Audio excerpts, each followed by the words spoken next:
Tonight on Nightline, the Palin problem. As controversy swirls around Sarah Palin's $150,000 campaign wardrobe, new poll numbers show she's hurting McCain's chance at the presidency. So what's going on?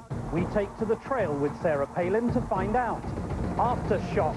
The Dow Jones plummets once again as companies forecast dismal profits and fear spreads of a full-scale global recession. And flying a la carte. From checked bags to beverages to legroom. It's fees, fees everywhere, and airlines are making millions. So whatever happened to the friendly skies? From the global resources of ABC News with Terry Moran, Martin Bashir, and Cynthia McFadden in New York City. This is Nightline, October 22nd, 2008. Good evening. There are now just 13 days until the election, and Barack Obama continues to have momentum on his side. While anything could happen between now and then, there's no doubt that John McCain is fighting an uphill battle. And it's become increasingly apparent that choosing Sarah Palin as his running mate may have something to do with it. My co-anchor Terry Moran was on the campaign trail today in Ohio, and he joins us now. Good evening, Terry.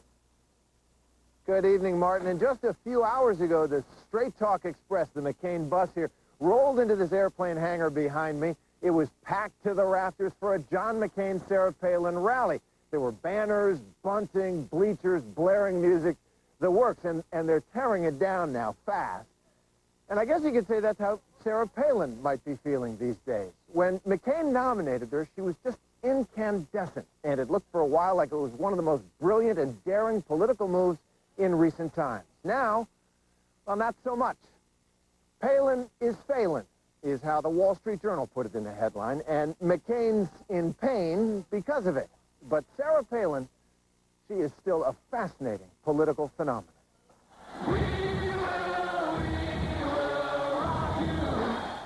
Looking at her up there today in northwestern Ohio. Thank you, Finley. Thank you so much for coming out this morning. It is so great to be here in Flag City, USA. Looking at that 1,000-watt personality of her, that smile, the way she works the crowd, listening to that unmistakable voice of hers. We're all Joe the Plumber, too. So do we have any Joe the Plumbers in the house? Looking at her today, you wouldn't know it, but these are tough times for Sarah Palin. Someone called me a redneck woman once, and you know what I said back? I said, why, thank you. It's gotten so bad that today her clothes became the focus of controversy. They're nice clothes, that's for sure. She always looks great on the campaign trail. But campaign finance records show that the Republican National Committee has spent more than $150,000 to clothe and accessorize Palin and her family since August. Almost $50,000 at Saks Fifth Avenue. More than $75,000 at Neiman Marcus. The hockey mom, it turns out, has a millionaire's wardrobe, and that could hurt her image as a down-home reformer. On The View this morning, they couldn't get enough of this story. She seems to be enjoying the role because usually she shoots her clothing. Now, she's actually buying it. Now, maybe her clothes shouldn't matter, but the story couldn't have come at a worse time for Sarah Palin. So, Ohio, are you ready to send us to Washington to shake things up and clean things up? It's a cruel trend, but unmistakable. Polls show Palin is now a drag on the Republican ticket. An ABC News poll this month found that 60% of Americans now doubt her qualifications for office. Plus, an NBC News Wall Street Journal poll this week found that for the first time, more voters have a negative opinion of Palin than a positive one. 47% negative, 38% positive. That's a huge shift from early September, when she had a 47 to 27% positive rating. And then this weekend came this. Now that we have had a chance to watch her for some 7 weeks, I don't believe she's ready to be president of the United States, which is the job of the vice president. And so that raised some question in my mind as to the judgment that Senator McCain made. Ouch. Thank you so much. Thank you. But don't count Sarah Palin out yet. She's had kind of a rough ride over the past few weeks. Yeah, without exception. We wanted to hear a local perspective, and so we went to Keith Cheney, the Republican Party chairman in Allen County, Ohio. He predicts Palin will bring true blue Republicans to the polls in this region, no matter what Colin Powell or anyone else says. I can tell you this. I think Sarah Palin was the right choice for this time. You do? Yes. With all of the commentary and all the doubts, you think she was the right one for McCain right now? Absolutely. Absolutely. Without exception. I think it was brilliancy at its best. The benefit in my job as chairman is it's actually the residents, the constituents, the voters that go out and vote. And I think that's what we're going to see the benefit on Election Day. They want to throw her under the bus. We want her to drive the bus. There's the big difference. But others say that across Ohio, an absolutely must-win state for John McCain, the place he introduced Sarah Palin to the country, she's not an asset. Governor Sarah Palin of the great state of Alaska. They announced just about 20 minutes outside of Dayton, and it was huge here. Big rally. She came out. It was sort of like a, Roman candle going off. Right now, I would say at best, it's break even for McCain in Ohio with Sarah Palin, but in all likelihood, I think she's really become sort of a drag on the ticket. So what does Sarah Palin make of all this? Hey, Lauren. Hey, Tina. Well, she makes fun of it on Saturday Night Live this weekend as she stood there while Alec Baldwin ripped into her in a bit where he mistook her for Tina Fey. They call her, what's that name? They call her Cara, what do they call her again, Tina? That'd be Caribou Barbie. Caribou Barbie. Thank you, Tina. Out on the campaign trail, Palin ignores her critics. And in these crowds, her crowds, you won't find any critics. All you'll find are adoring fans. These are her people, the Republican conservative base, voters who were lit up, energized when Palin burst onto the scene, and they love her. Outside the rally in Ohio this morning, we found out just how intense Palin's core support is. I love her. Yeah? Why? She's great. I like her appearance. I like her energy. She's youthful. She's like the everyday American. She's got her family and her kids, and she's just all-American girl. Whatever the polls might show or the media might portray, Sarah Palin has made a hardwired connection with millions of voters, and they think she has a future. Would you vote for a President Sarah Palin? President Palin? Really? But think about it. If McCain wins, she's automatically the heir apparent. And if McCain loses and the Republican Party has a fight over its future, Sarah Palin has a place at that table. I definitely think that she will have a leadership position in our party. Win or lose, Sarah Palin has become a player in national politics. So get used to her, America, the hockey mom. A woman dubbed the killer from Wasilla and then the blunder from the tundra. She just might be here to stay. About Sarah Palin's wardrobe, the McCain-Palin campaign says it was always the intention to donate those clothes to charity after the election. And they say there are more important issues. There sure are. Her supporters just brushed off that story. One woman told me, I like her because she's a lot like me. And I'd need new clothes, too, to run for vice president. Martin? Our thanks to Terry Moran. And when we come back, fasten your seatbelts. It's going to be an expensive ride the next time you fly.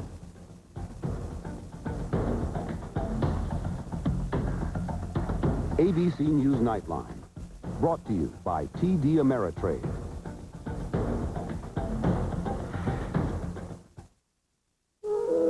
Fair, straightforward pricing. That's what TD Ameritrade stands for. Think about it. Why pay investing fees you shouldn't have to, or account fees that aren't clear, like inactivity fees or maintenance fees? It's not right, and you know it. And the thing is, the other investment firms know it, but they do it anyway, and that's just not fair or straightforward. TD Ameritrade.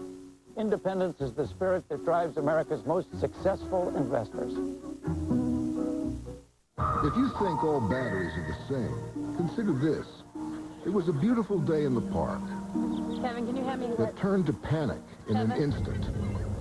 And everything depended on a brick house child locator. Kevin! And packed inside every locator is the only battery brick house trusts, Duracell. So even if you hope you'll never have to use it, it still has to work. Duracell, trusted everywhere. The generation that swore it would never get old didn't. Welcome to the summer of life. New Touch of Gray from Just for Men. Lets you keep a little gray. Works gradually. Easy. New Touch of Gray. Nature knows just how much water vegetables need. So to turn those vegetables into Campbell's condensed soup, we don't boil it down. Our chefs just add less water from the start.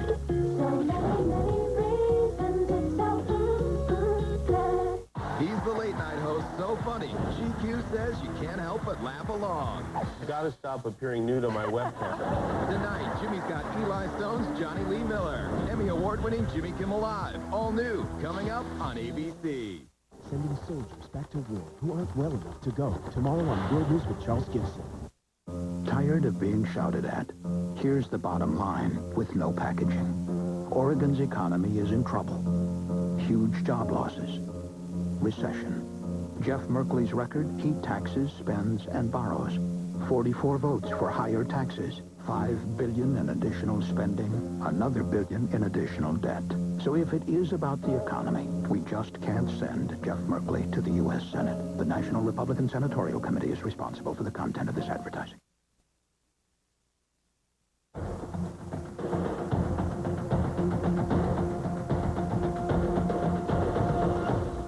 The Dow Jones closed down more than 500 points today on grim corporate forecasts and increasing fears of a global recession. The airline industry has already been hit.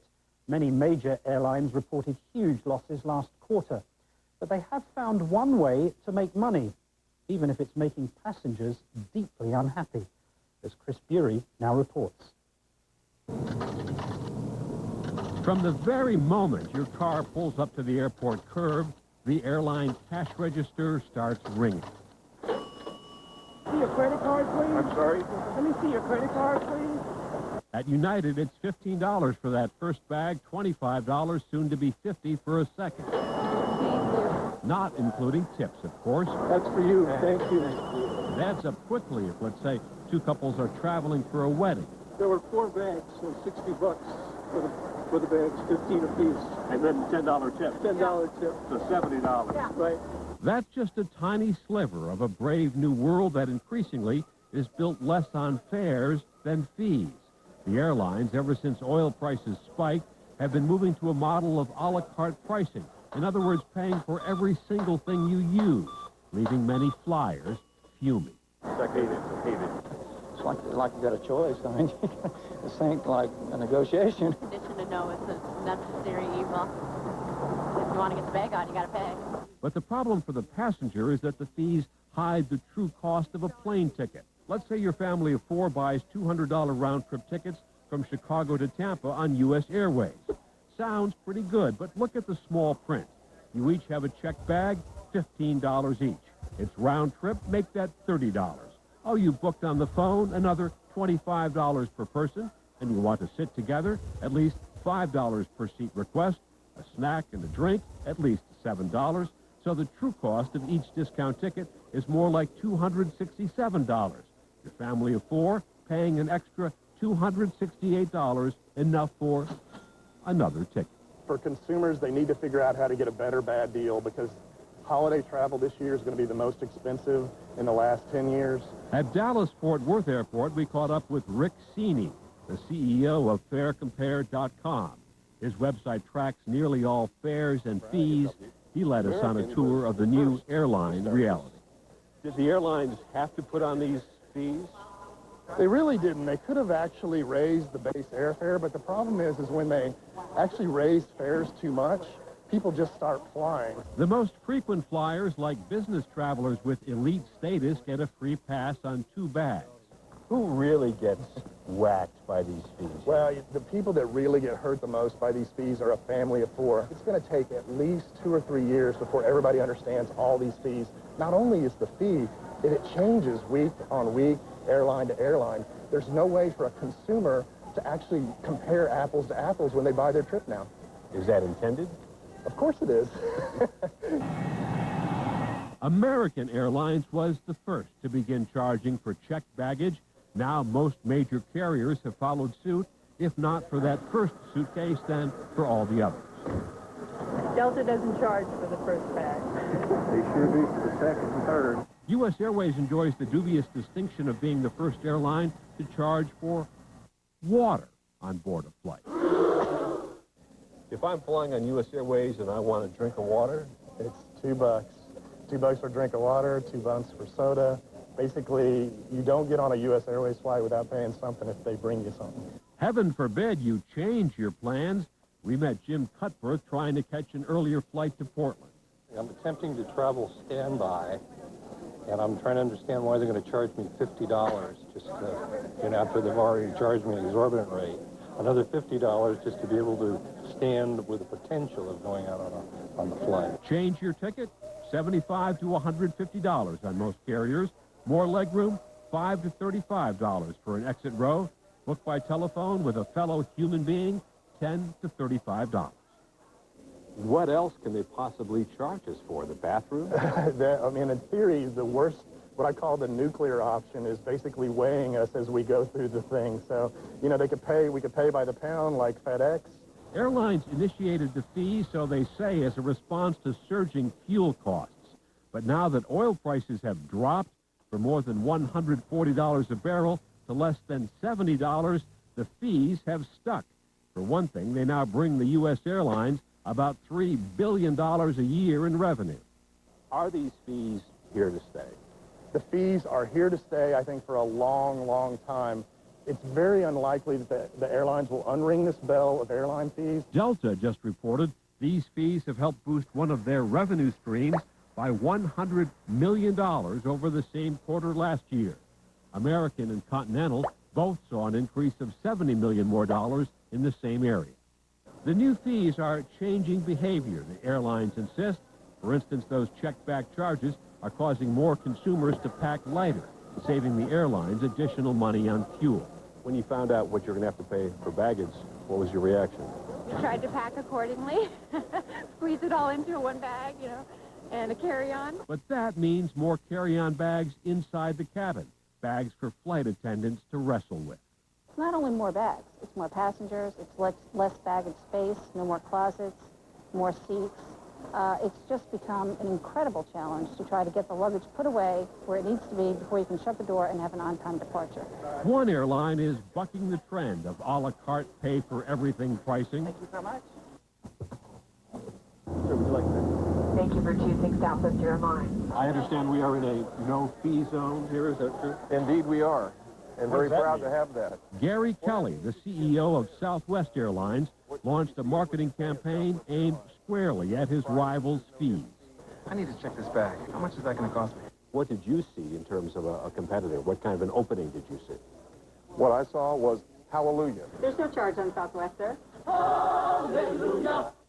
This was our great opportunity to make clear to our customers that we are remarkably different. I have another one, and I'm sure I'll have to pay for that. Actually, your first 2 check bags are free. We don't want to charge fees. We don't want to nickel and dime our customers. We never have. Hallelujah! Hallelujah! But even Southwest concedes its new branding as the no hidden fee airline has not led to mass defections from its competitors, at least not yet.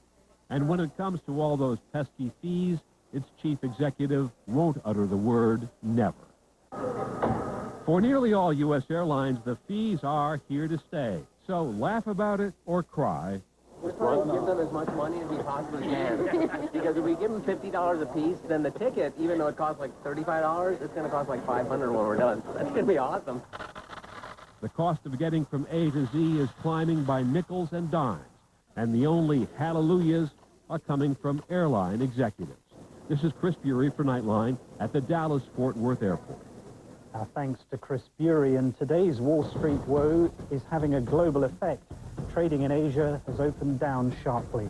And when we come back, his supporters call John McCain a maverick. But does he truly fit the part?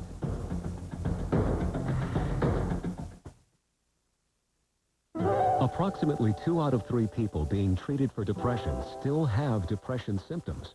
Talk to your doctor. If your antidepressant alone isn't enough, One option your doctor may consider is adding Abilify. Only Abilify is FDA approved to treat depression in adults when added to an antidepressant. Learn more about Abilify. Call your doctor if your depression worsens or you have unusual changes in mood, behavior, or thoughts of suicide. Antidepressants can increase these in children, teens, and young adults. Elderly dementia patients taking Abilify have an increased risk of death or stroke. Call your doctor if you have high fever, stiff muscles, and confusion on Abilify, as these may be signs of a life-threatening reaction, or uncontrollable muscle movements, as these could become permanent. High blood sugar has been reported with Abilify and medicines like it. In some cases, extreme high blood sugar can lead to coma or death. Other risks include dizziness upon standing, seizures, impaired judgment or motor skills, or trouble swallowing. Talk to your doctor about the risks and benefits of adding Abilify if an antidepressant alone isn't enough. For a chance at medical history, Not just one surgery, it's 12 at the same time. they can't make one single mistake. All eyes are on Seattle Grace. ABC's Grey's Anatomy. All new Thursday at 9/8 Central on ABC. Whose corner is Gordon Smith really in? He says Democrats Ted Kennedy and Ron White. Even Barack Obama are in his corner. No way! It's Gordon Smith who supported Bush's tax breaks for the wealthy. $4 billion in tax breaks for big oil. And Smith voted against lower prescription drug prices. So don't be fooled. We know whose corner Gordon Smith's really in. And it's not ours. The Democratic Senatorial Campaign Committee is responsible for the content of this ad. Senator Gordon Smith, an effective, independent voice for better health care. He stood up to the president and fought to expand health insurance for Oregon's children. He worked with members of both parties to strengthen mental health services and suicide prevention programs. He fought to protect health care access for military families. Gordon Smith, independent, effective, proven. American Medical Association Political Action Committee paid for and is responsible for the content of this ad. I've been sent into harm's way before because of unpermitted work. The fact is the building permits and the accompanying safety inspections protect the lives of your family, neighbors, and firefighters. Measure 63 is poorly written and would take away these essential safety measures. Measure 63 would even allow dangerous unpermitted work on electrical wiring, structural supports, and gas lines. For a safe home and peace of mind, vote no on Measure 63. I'm Jeff Merkley, and I approve this message. Why are Barack Obama and Ron Wyden supporting Jeff Merkley for Senate? Because they know only Merkley represents real change, better health care, jobs, and tax cuts for the middle class. So don't believe Gordon Smith's deceptive ads. Smith votes with George Bush 90% of the time, for the war in Iraq, to overturn Roe versus Wade, and to ship our jobs overseas. Smith can't change his record, and he won't change Washington. Nightline continues from New York City with Martin Bashir. From bucking party policies to picking Sarah Palin, John McCain has happily worn the Maverick brand. But is the Republican candidate worthy of such status? Our John Donovan hit the road once again, this time in Texas, to ask a matriarch who should know in the next installment of our series with USA Today, 50 states in 50 days. John McCain, you're the Maverick. Ah, the Maverick controversy. It was in the air. I've been called a Maverick. And it was on our minds as we again roamed the range in our trusty red rental. A candidate's claim. You know that I've been called a Maverick? His running mate's refrain. He is the Maverick. A boast. He has truly been the Maverick. And a repost. This quirky song we'd heard was playing out of Texas somewhere.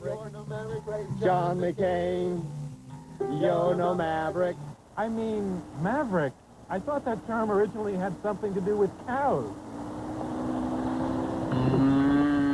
And so to understand who gets to be a Maverick and what cows have to do with it, we went to Texas, hoping for a sign, and actually found one. With the arrow pointing to the house, it's not a boast.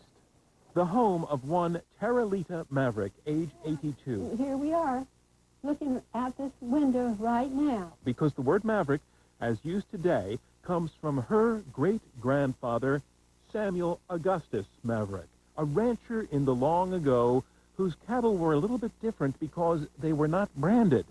Terralita's version, My great-grandfather didn't have time to brand his cattle. He gave it to his help, to the cowboys to do, and they did not do it.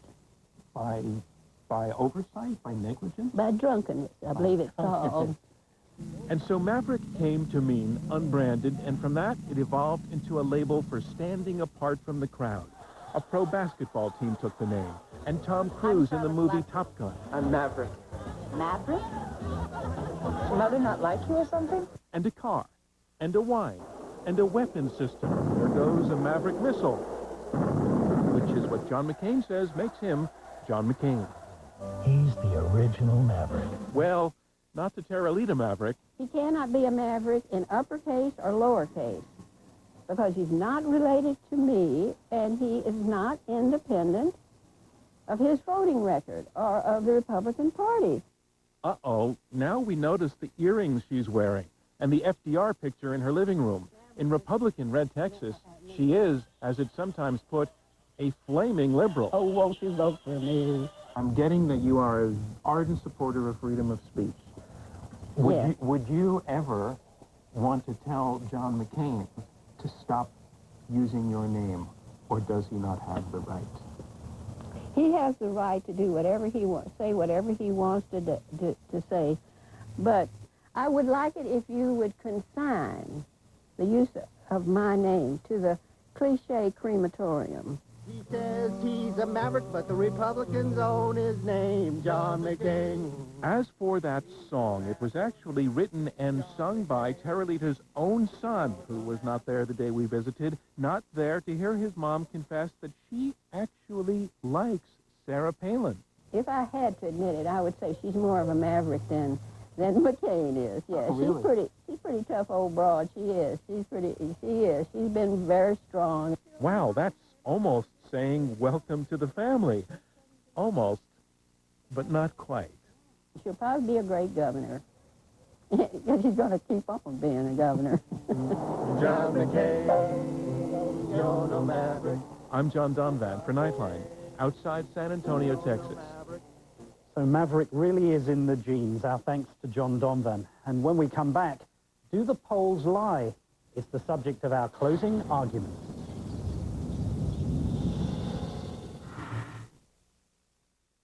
The killer's secret. Looking more and more like a hate crime. As opposed to when I really, really like you crime. Could divide a precinct.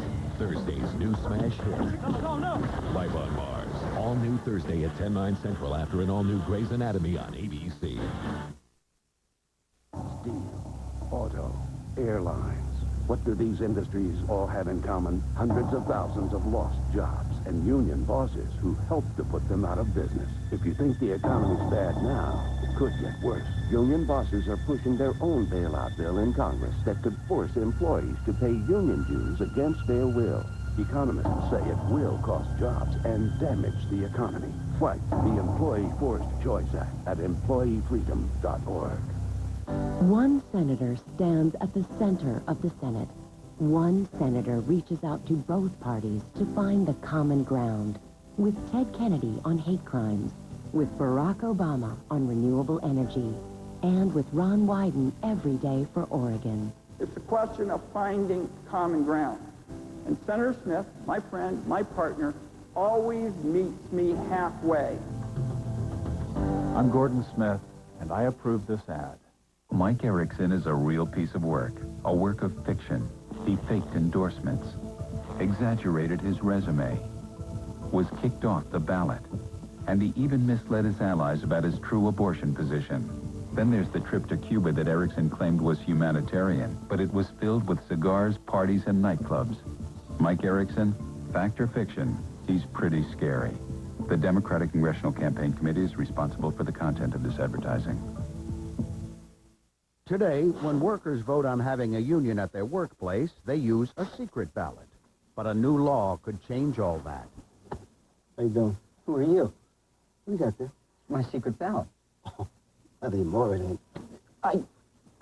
Who are... Under a card check law, workers would just sign a card. And everybody would know how they voted. Tell the candidates to protect worker privacy. Do it. I'm Rachel Rachel Bristol, Executive Director of Oregon Food Bank.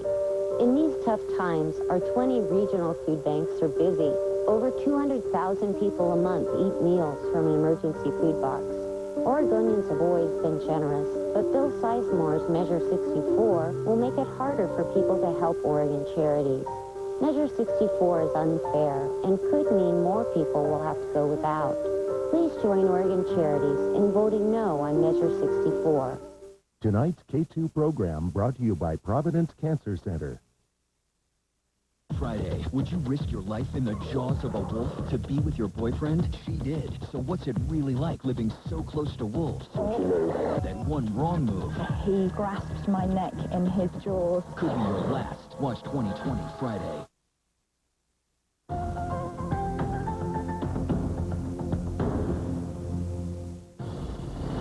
Time now for our closing argument. The latest ABC News tracking poll has Barack Obama holding an 11% lead over John McCain among likely voters. So does that mean that Obama will win the election? Tell us what you think by clicking on the Nightline page at abcnews.com.